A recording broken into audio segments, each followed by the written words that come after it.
E eu quero centrar então no meu problema, porque eu sou um cientista da visão, que é o ver.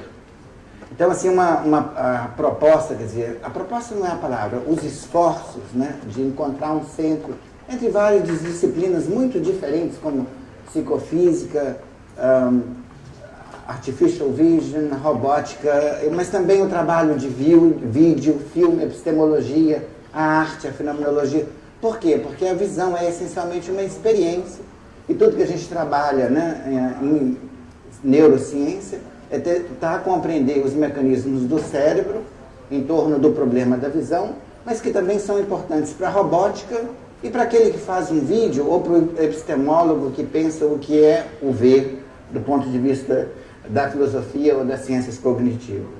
Então, eu acho que é uma contribuição pequena, mas é certamente um ponto importante. Eu queria começar assim, trazendo essa fala do Dalai Lama. Highly symbolic, very hard to understand for someone of Western culture. Do we have to understand it as a blueprint for a three-dimensional structure? As if it was not just a flat surface, but Yeah, that's right. There, of course, these paintings, mandala is a form of painting. Now, in this case, by sand, that actually the reminder of our visualization. The actual mandala is at the, first you meditate on emptiness or shunya. Bom, vou fazer um pequeno segmento do filme Der Rat der Zeit, do Herzog, um documentário sobre Dalai Lama, e ele faz uma contribuição aqui muito interessante quando ele fala da experiência do ver. Essencialmente, se constrói uma mandala, né, e ele fala que o que é importante ali é a visualização da mandala, não como experiência da mandala que está ali, mas como uma construção interna. E isso é muito importante, muito interessante, e é, na verdade, central no problema de se entender o que é visão. E a Liliane, ela falou, e é muito interessante também ver que isso aparece na linguística, é a ideia do embodiment, quer dizer, que a experiência visual, ela não é uma simples representação do mundo. Então, assim, o que eu queria fazer para vocês aqui é apresentar um pouco do meu trabalho, uma certa trajetória nesse problema, como eu disse, que envolve várias disciplinas no que é o problema do ver. Aqui tem, tem uma outra pérola do cinema. Firmo la pace. Do cinema, né, que mostra claramente o que é a perspectiva. O que é interessante nesse clipe é que a câmera move num movimento extremamente importante, é o que a gente chama de uma resposta de orientação, quando, né, o sujeito, que é a criança que você não vê, e aí é como se você experienciasse, né, o que a criança vê quando ela sai da sala, porque obviamente é muito importante ela ver o movimento do mestre e do professor expulsando ele da sala. Então, é mais um exemplo, né, agora no cinema, de como é importante essa ideia de estar situado, como isso é importante na ideia do ver, que não é, muitas vezes, assim, tão óbvia, né, na neurociência da visão contemporânea. Então, todo primata, humano ou não humano, o olhar é muito importante. O ver, o olhar é muito importante. A visão, ela não é um processo simplesmente passivo. Essa é uma colocação muito interessante, profunda, eu acho que de um alcance muito importante, que faz Alva Noe no seu livro Action in Vision, e ele então discute do ponto de vista da epistemologia exatamente esse problema, que na verdade ver não é um processo passivo. E isso é muito claro no desenvolvimento. Aqui um exemplo, quando você não nasce vendo, você aprende a ver. Isso também é muito importante. Quer dizer, essa ideia da visualização do Dalai Lama acontece aqui também, porque isso não é dado a você. Você aprende a ver objetos, manipulando os objetos, sentindo a textura deles, sentindo a forma. Isso não tem nada a ver com visão. Então, a percepção é um todo integrado, e o grande desafio, e aqui, né, essa dificuldade, porque simplesmente do ponto de vista, quer dizer, um neurocientista puro, por assim dizer, teria muita dificuldade de compreender isso, porque ele precisa de um epistemólogo para dizer isso, ele precisa de um cientista, ou melhor, um artista para dizer isso para ele, que, olha, ver também é uma experiência. Eu acho que certamente, então, esse confronto de campos muito distintos, né, esse sinergismo é extremamente importante para se compreender o que é o ver. Aqui um outro exemplo de como é importante o olhar no ver, é muito conhecido, se chama grades cintilantes. Isso é um problema muito difícil, parece simples, mas é muito difícil de responder, pensando em termos de mecanismos de visão, em spikes, em interações no cérebro. Você vê que as bolinhas pretas, elas dependem de onde você está olhando. Então, na verdade, esse estímulo ele não é puramente definido por um input simples, mas ele é definido na interface das suas interações com o estímulo. E também, como já foi colocado aqui, né, a Liliane colocou também mais uma vez, o ponto de vista é muito importante.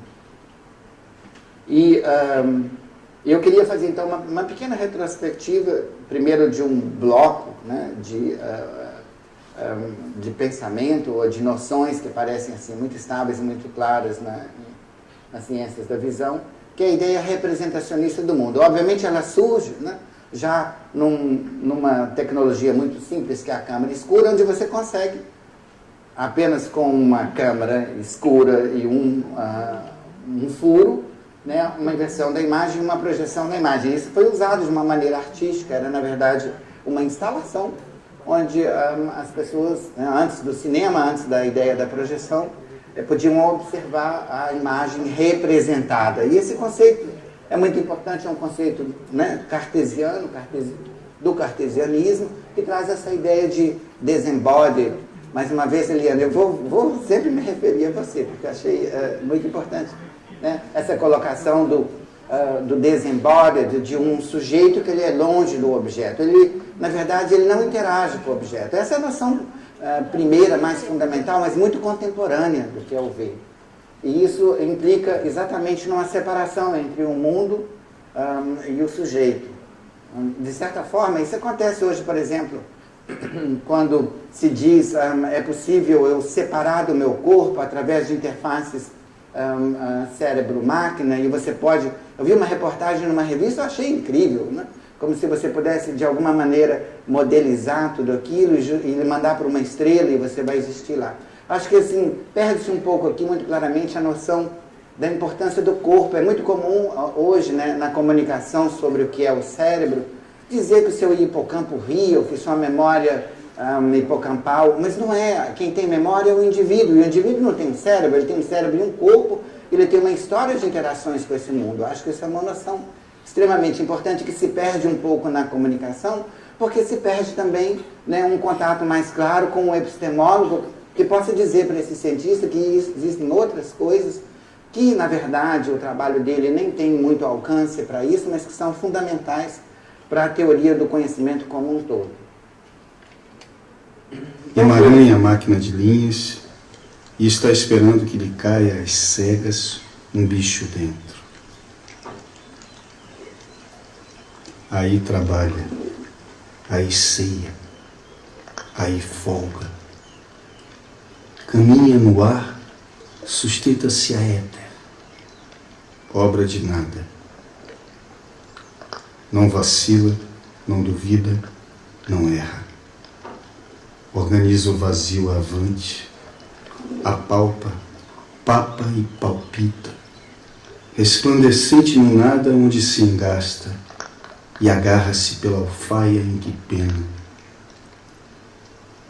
Deserto de retas, onde a geometria não corre riscos, mas se caga. Essa é uma contribuição da arte, do cinema, mais uma vez aqui, sobre pensar.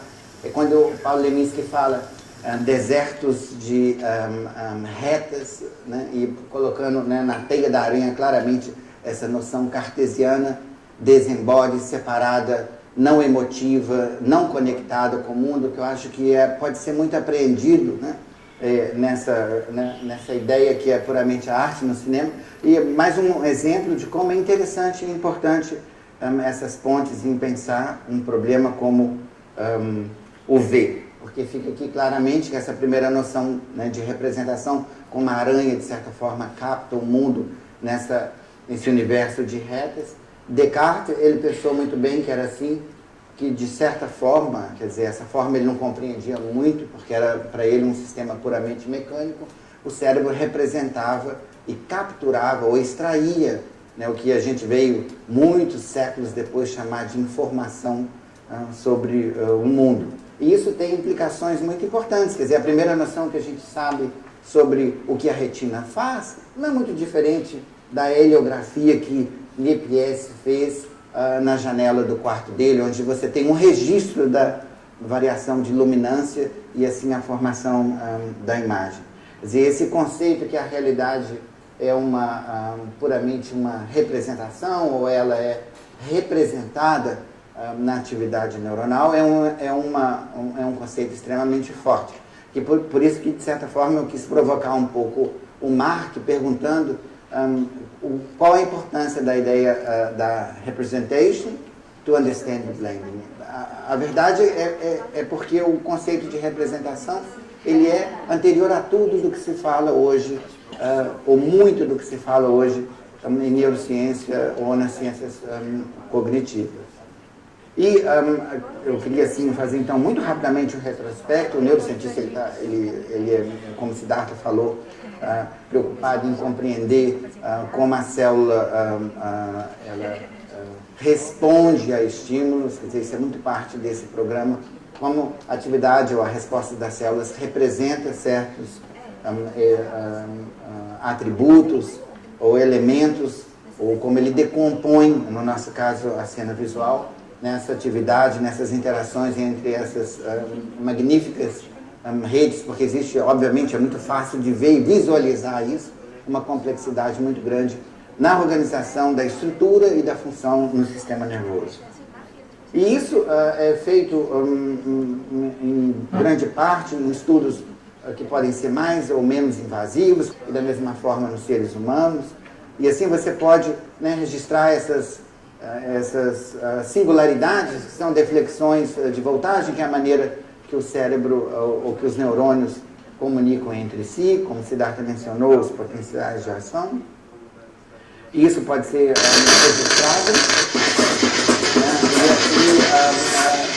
Então, o que é interessante aqui é que você pode observar o cérebro num mundo microscópico, né, ou muito, esse universo muito microscópico do cérebro, durante a percepção, por exemplo, de um animal, mas também o ser humano. Na verdade, as técnicas são essencialmente iguais. São pessoas que têm problemas, distúrbios, na maior parte das vezes, de epilepsia. Então, para a propedêutica, se faz o registro de atividade neuronal da mesma maneira que a gente conhece e soube fazer todos esses anos no macaco. Isso é muito importante para o tratamento dessas doenças. E, obviamente, para a gente é muito importante porque é uma possibilidade, então, de investigar, de observar esse micromundo ali das células comunicando entre si durante a percepção, durante a emoção, durante a atenção, que é uma condição espetacular nessa noção de que o ver não é uma simples representação do mundo visual, mas você interage com o mundo, e isso, obviamente, inclui vários outros componentes, como a emoção e a atenção. Então, essencialmente, né, o que se mede são potenciais de ação, e a gente extrai disso, recupera disso, o que seriam essas representações neuronais de coisas como a orientação do estímulo, ao longo, né, de diferentes níveis da via visual. E esse foi o trabalho pioneiro de Wiesel, de Hubel e Wiesel, no final dos anos 50, quando se descobriu que as células eram orientadas, elas extraíam uma informação muito simples, como a orientação de segmento. Então a ideia aqui é uma ideia simplista, mas muito poderosa, que na no padrão de atividade neuronal, você tem a representação do mundo. E primeiro, né, o que V1 faz, a área visual primária faz, é uma decomposição desses pequenos segmentos, e depois, de alguma maneira, o cérebro, o indivíduo, ele reconstrói, ele constrói esse objeto perceptual. E esse é um programa muito poderoso e certamente ele foi extremamente bem sucedido, onde o sistema visual ele é parcelado em componentes funcionais distintos, de uma maneira hierárquica, e a informação visual, então, ela seria extraída, né, e processada, uma palavra extremamente importante, da área visual primária a outras áreas intermediárias, como Middle Temporal Area, que é a área MT, a área V4, e finalmente o córtex infratemporal. Mas, na verdade, a gente compreende muito pouco sobre isso, e isso é um conceito só. Significa que ele não é um conceito, ele é um conceito que tem muitos problemas, eu quero mostrar para vocês na parte deles. Mas dentro dessa concepção, esse trabalho aqui foi extremamente importante. Participa um pesquisador brasileiro nos anos 70, que é o professor Carlos Eduardo Rocha Miranda. Tive a oportunidade de trabalhar com ele, conhecê-lo, ele foi muito importante para a minha formação. E eu lembro, assim, ele sempre contando, né, dessa grande descoberta que eles fizeram no início dos anos 70, quando observaram que células no córtex infratemporal respondem a constelações ou configurações muito específicas, como a face humana ou uma mão, né? Aqui, por exemplo, a célula desse exemplo, a célula responde muito claramente para a face de um macaco, para uma face humana, mas para uma escova não. Então essa foi uma descoberta muito importante dentro dessa ideia que a resposta dessa célula é capaz de representar coisas tão complexas como faces. Então, essa primeira abordagem, eu não vou entrar em muito detalhe, mas é como se você pudesse explicar essa resposta pela decomposição de elementos mais simples, quer dizer, uma noção muito forte representacionista. Quer dizer, esse é o grande sucesso, né, dessa ideia representacionista do mundo, que aparece de uma maneira muito bonita nesse filme do Carl Guimarães, é um grande amigo meu, chama Existo, que ele conta, né, assim, uma recriação da obra do Paulo Leminski, e ele fala, então, dessa ideia do racionalismo no trópico. E é interessante pensar isso porque, de certa forma, isso não funciona muito bem aqui. Quer dizer, o filme não tem nada a ver com o que eu estou dizendo sobre representação, mas da mesma forma, essa ideia representacionista, ela tem seus limites, mas também tem os seus sucessos, imensos sucessos. E aqui, isso para mim foi uma surpresa, né? Eu diria assim, ao longo da minha vida. Esse filme, ele foi feito, ele foi rodado em 91, se não me engano. Kaum hatte sie einen Blick in die Verlorene ihrer Kindheit getan, war sie auch schon ihrem Verlangen essencialmente ele conta uma história, é um filme de ficção científica que ele fez. Eu não sei, alguém já viu esse filme? This Ende der Welt. Enfim, é um filme extraordinário, né? Pela proposta dele, a imagética dele, o que ele mostra de cores. Em 91, isso era incrível. Claro que hoje a gente vive um mundo de muitas visualizações. Não é isso, Steve? Porque, né, a imagem hoje ela está em qualquer lugar. Mas aqui ele conta a história, né, fictícia de um aparelhinho que podia te revelar os sonhos, né, que mostrava os seus sonhos. Então, um filme de ficção científica, onde, né, as pessoas ficam completamente admiradas, né, com a possibilidade de ver seus sonhos, mas elas também ficam presas naquilo. Elas ficam completamente perturbadas. E, de certa forma, é o que acontece com a gente. Quer dizer, esse filme foi feito há agora 25 anos, mas quando eu vejo, por exemplo, a minha filhinha completamente vidrada e congelada vendo um iPad, é mais ou menos o que o filme conta, né? Porque as pessoas ficavam ali, eu quero ver meu sonho de hoje, e nem comiam, né? Porque queriam, né, estavam completamente imersas nisso. Acreditem ou não, e o Siddhartha mostrou isso muito rapidamente, observando-se, né, a atividade de sinais bold do cérebro, o Function MRIs, o imaginamento funcional do cérebro humano. É possível, esse é o trabalho do Jack Allen, que vale a pena ver, né, e é a consequência do trabalho também, reconstruir essas imagens a partir da decodificação, se é que é isso, dos padrões neuronais que você obtém com esse sinal muito indireto, que é um sinal hemodinâmico. Isso é muito bonito porque mostra o extremo sucesso da ideia representacionista, porque se você é capaz de fazer isso, de alguma maneira, isso está representado no córtex visual. Mas, obviamente, esse conceito ele tem limitações, e um muito simples, quer dizer, a física mostra isso muitas vezes. Quer dizer, problemas muito simples como esse podem ser muito difíceis de tratar. E esse é um exemplo de uma borda que não existe do ponto de vista do contraste, mas ela é uma montagem, uma construção, né, perceptual.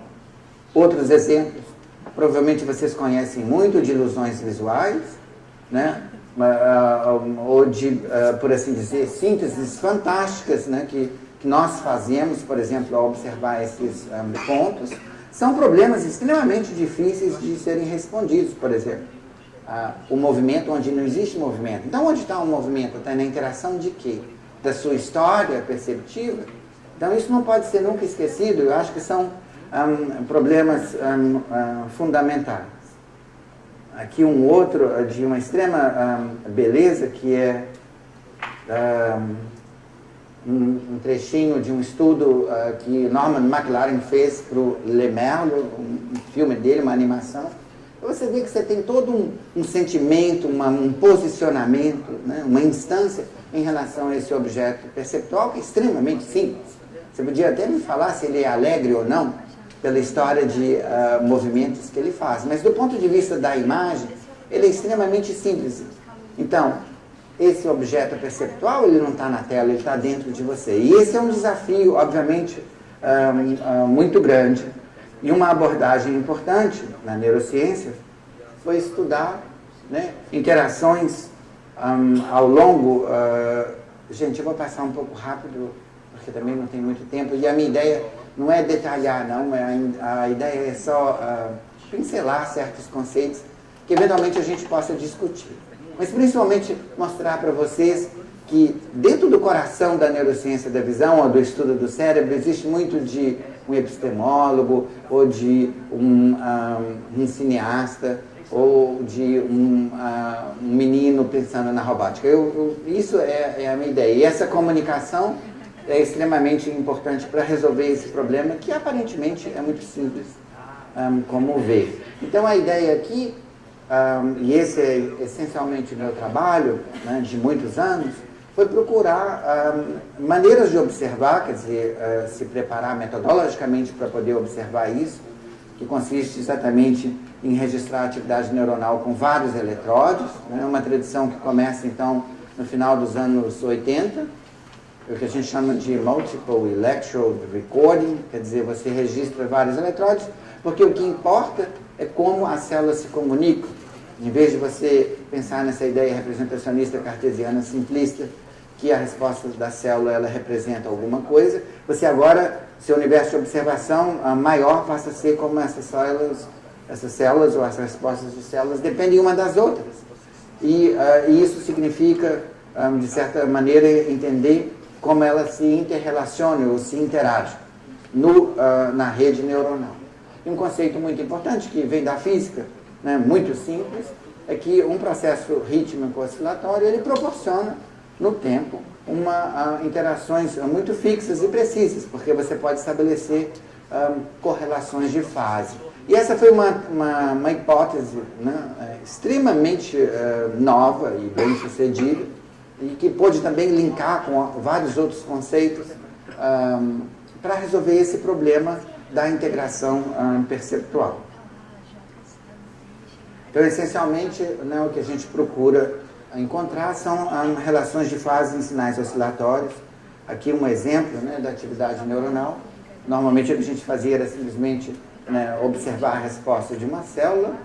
E então, nesse novo programa que surge, a gente começa, né, a preocupação maior é descrever padrões temporais no cérebro, como oscilações e sincronização de processos oscilatórios. E a preocupação aqui, então, é verificar, correlacionar isso com processos de integração na percepção que são necessários para ver, por exemplo, o passarinho, para ver a borda, onde não existe a borda, o que a gente chama normalmente de ligação visual ou ligação perceptual. Em inglês, perceptual binding. E um exemplo, esse é um exemplo clássico, esse cachorro, ele apareceu em todos os lugares, esse cachorro, esse dalmatino. Por quê? É um problema fundamental em visão, você segmentar objetos. Assim, no início do meu talk, que você aprende a ver o objeto. E esse é um problema que parece simples, mas ele é muito complexo, dentro dessa noção que a oscilação é importante. Né? O que a gente começou a fazer no laboratório é observar esses ciclos dinâmicos durante a percepção. É possível ter um controle muito fino da posição dos olhos, quer dizer, do olhar, e ao mesmo tempo, então, registrar esses padrões de atividade, né, em tempo real, e depois analisar como se faz essas construções perceptuais através de interações neuronais. E aqui, muito en passant, um resultado de um trabalho publicado recentemente. A gente mostra que, não vou explicar esses gráficos porque é muito detalhe, basicamente o que a gente mostra nesse trabalho é que existe uma dependência da expectativa temporal ou da atenção com esses processos de interação no cérebro. Como eu tenho muito pouco tempo, para um conceito que na verdade nem é tão complicado, eu queria mostrar o trabalho de uma colega, Cláudia Vargas, que se propôs a estudar exatamente Biological Mode. E ela, o que ela fez foi ter duas condições. Né? Uma condição de percepção, quer dizer, você vê que a pessoa está andando, de uma outra forma, um embaralhamento dos pontos. Mas aqui, certamente, é muito mais difícil de ver que uma pessoa andando. Quer dizer, para alguns vai ser muito fácil, porque você já percebeu que aquilo é uma pessoa andando. Mas se você fizer um scramble, um embaralhamento dos pontos, você, obviamente, não vê nada do ponto de vista, né, do movimento biológico, porque ele deixa de existir. Então, é muito sutil isso, no sentido que o que acontece é uma percepção, né, diferente, não porque o objeto é completamente diferente, é porque a maneira que você liga esses pontos é diferente. E esse é um trabalho de colaboração com um grupo de São Paulo que se forma sobre a batuta do Antônio Galves, que é o chamado Neuromate, a Cláudia Vargas, que fez esse trabalho de colaboração com o argentino, o Daniel Freiman. Ele mostra que, usando então instrumentos ou ferramentas da matemática,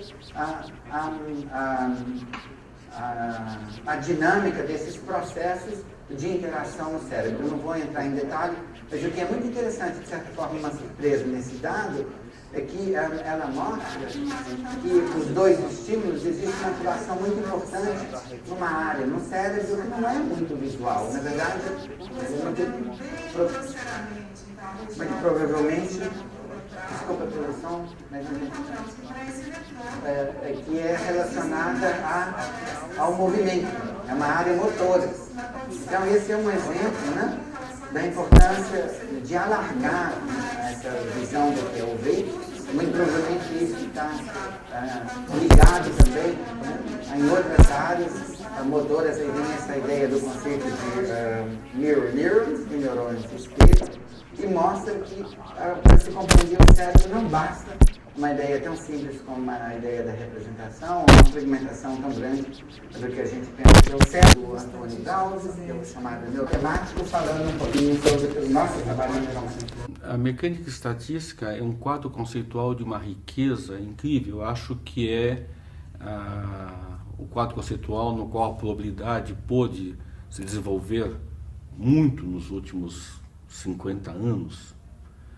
E a mecânica estatística suscitou, no fundo, a teoria moderna das probabilidades, a teoria ergótica, E não por acaso, muitos dos pesquisadores do Neuromat vieram da mecânica estatística. Um pouco o meu caso, muito o caso do Roberto Fernandes.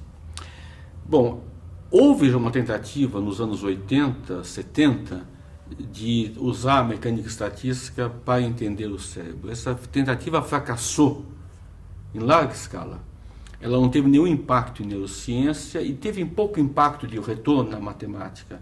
Ela fracassou porque os matemáticos chegaram com uma ideia ingênua de que o que eles tinham já bastaria para entender. Bom, não é assim. Não basta você trocar o nome das coisas, dizer isso é um spin, agora eu vou dizer que é um neurônio. Não basta. Quer dizer, a neurobiologia tem uma fenomenologia própria, complexa, que tem que ser aprendida. Então, o que eu espero é que agora, com a riqueza de dados disponíveis, nós possamos voltar, mesmo porque a matemática fez um salto qualitativo. Nós temos atualmente sistemas mais adequados. Por exemplo, nos anos 70, o Spitzer inventou os sistemas marcovianos de partículas, que estão na base dos modelos não marcovianos que nós estamos desenvolvendo agora. Então, eu acho que há uma expectativa de que esse quadro conceitual riquíssimo, que fala de transição de fases, que fala de maneira muito pertinente em relação ao custo-benefício, nos ajude. Um ponto, na mecânica estatística não tem um espaço muito claro para a noção de seleção estatística de modelos. Essa é uma razão de discussão minha com o Roberto Fernandes constante. Essa é uma ideia que não está lá. A mecânica estatística trabalha com um modelo, ela não tem essa questão. E é isso que nós vamos ter que criar. Isso é a mensagem que eu queria dar para vocês, para o meu pequeno grupinho que eu estou aqui criando no Instituto do Cérebro, a importância, né, do trabalho interdisciplinar para se resolver questões. E esse antenamento, essa possibilidade de comunicar com outras pessoas de áreas muito diversas, certamente uma fonte importante para a inovação. Obrigado.